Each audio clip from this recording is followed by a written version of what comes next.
Assalomu alaykum hurmatli kuzatuvchilar. Ayni damda Navoiy viloyatida Eko qahramonlar loyihasi doirasida chiqindilarga qarshi kurashish eko marafoni o'tkazilmoqda.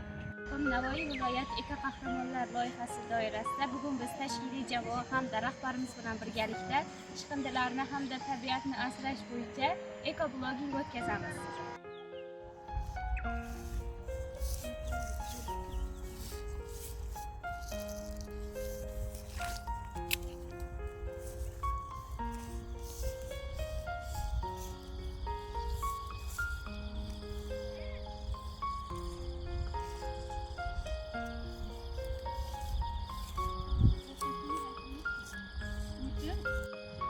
Ayni damda ushbu ko'lning ifloslanishiga asosiy sabab turli xil chiqindilar bilan aholi suvga tashlash natijasida turli xil chiqindilar orqali ushbu ko'l ifloslangan. Ayni damda tozalash ishlari amalga oshirilmoqda.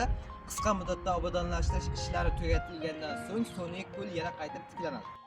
Biz yoshlar markazi yonidagi yoshlar suv havzasi yonidamiz.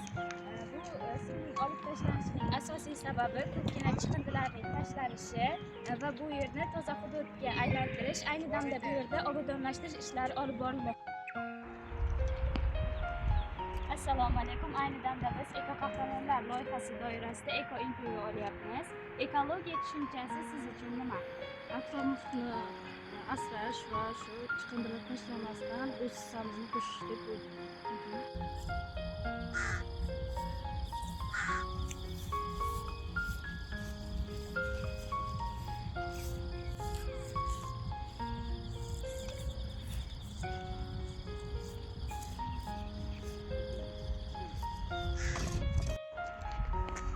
Assalomu alaykum.